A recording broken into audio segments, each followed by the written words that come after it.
Hi guys, and welcome to a new studio vlog. It's been a few weeks since my last sort of video, and I've not quite been as active on social media, I don't think, particularly like my stories and my Facebook and stuff. I think I've sort of hit a bit of a wall and got myself a bit worked up and a bit overwhelmed adjusting to this Christmas. So this sort of last quarter of the year is hugely important for my business. I sell a lot of gifts, so the income, the orders, customers and things like that for this time of year is major. So I had really planned it out, and of course with all the COVID situations and all the lockdowns and things that are still happening, it's not going to go the way I planned, and it sort of threw me off a little bit, if I'm honest. All my markets have been cancelled. The shop in town was shut, is now open but is quieter than what I would like, and my website needs a lot of work and things like that. So I just couldn't really see what was going to happen for me. Income wise and product wise, I didn't know if I should be spending any more money on equipment, things like that. So I found myself getting a bit overwhelmed, but once a month I have a meeting with my Princess Trust mentor, and I think she could sense what was going on, and we had a bit of a chat, and she's calmed me down a bit, if I'm honest. She's opened my eyes into thinking that actually I am still here. It's not the end of the world at the moment. I am still going to have money coming in, it might just be different, and okay, my markets and stuff have been cancelled, but that doesn't mean Christmas is over. So what I'm going to do is sort of really try and refocus online. We're going to make a new set of goals and a new set of tasks for me to do over the Christmas period. Stuff that's going to be really achievable and is going to actually be manageable, not too overwhelming, and realistic, more importantly. So that really has cheered me up. She also showed me a video from one of the kind of business planner kind of marketing people that she follows, and the quote that he gave, I'll try and tag it in the comments below, but the quote he gave was, "From mess comes what's next," and I think that pretty much sums it up. So I've got the camera back out, we're going to do some filming this week. I'm hoping to make some Christmas decorations and a few other little bits and bobs. So I hope you really enjoyed this week's studio vlog. So this is going to be an order of ceramic Christmas decorations. I'm a bit confused at the size of the box because I actually haven't ordered that many. Let's have a look. Right, okay, so we've got a small box inside, and oh right, okay, let's get rid of these air bubble things. So I've been thinking about doing ceramic decorations for a while. I did play with the idea of rolling the clay, cutting and baking it all myself from scratch, but actually it was just not going to be affordable that way. It would make them too expensive and too time consuming. But already I've seen these have got some marks on, so I'm going to have to get them all out and check them all. So yeah, let's get them all out, make sure there's no damage, check for marks and see how it goes.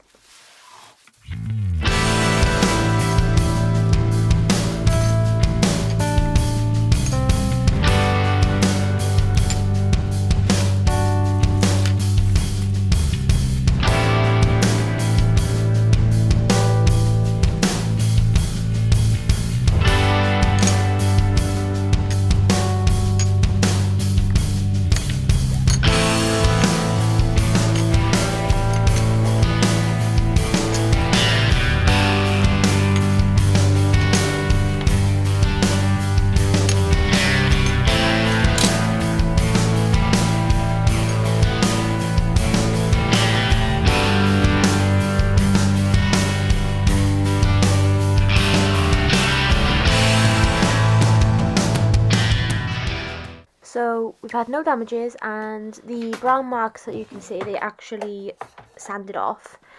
So what I'm going to do is I'm going to use my rubber stamp, and I'm going to stamp the backs of all of these ceramic decorations. So this stamp I had custom made, and it just says handcrafted by Red Vessel Designs, and then it's got my website link. You can kind of see it there. And the ink that I'm going to be using is the Archival, which is permanent and waterproof, so it's going to be able to stay put when I varnish the decorations. So I actually had the rubber stamp made in a local framing shop in Cardiff where I live. They send away for it, but I'm actually really happy with it. It didn't cost that much money. I think it was about maybe £15, but I use it all the time, and it's a great way of putting my brand information onto like the backs of my products or onto my packaging. I'm sure there's lots of places that do it. You could probably even get it done online. So I'm just going to dab the ink, make sure that it's stamping correctly on a scrap piece of paper, and then I'll start stamping the backs of the decorations.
So here is the completed decoration after being glazed. The ribbon has been changed to red and it's been put into a cello sleeve, ready for Cardiff Creative Shop. Hi guys, so it's now Wednesday and I just wanted to show you what has arrived from Stationery Jack. So Stationery Jack is a small business that sells business stationery, and the only thing I really buy from them at the moment is my logo stickers, which I know I could print and cut myself, but actually these are so affordable and so well made that it's just not worth doing myself. So here is a thank you note that comes with every order. They have a customers only Facebook group which you could only access if you're a customer. So once you've ordered with them, keep hold of your slip, because sometimes they do special discounts or they do pre-orders. And oh, they've also got an event going on in October as well, so definitely check that out. So I use these logo stickers on every single jar of Pickle People. I use them on a couple of other products as well, but I've also recently started using the logo stickers as part of like the gift wrapping that I'm doing on all the orders now. So I use one to seal up the red tissue. They come on pre-cut sheets like this. The quality is really good, the colours are really vivid, and everything is just pre-cut, ready for you to peel and stick. So yeah, I would definitely recommend Stationery Jack's. The wait is sometimes a few weeks because he does get really busy, but as long as you're aware of that, then it isn't a problem. I just make sure that I buy them in advance, so when I do order, I order maybe 10 or 20 sheets, depending if I've got a discount code really, or depending on how busy I am at the time. So if you're a small business owner and you like to support other small businesses, definitely check out Stationery Jack.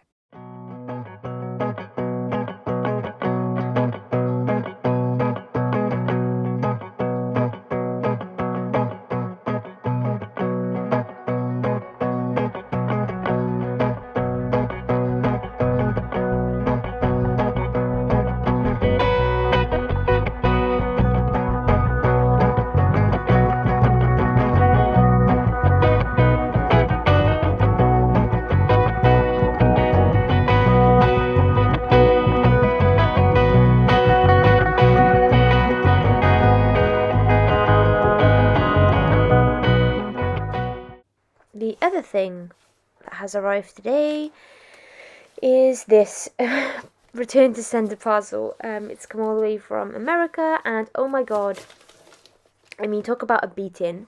It's absolutely crushed. I do package my items well. They are wrapped in bubble wrap.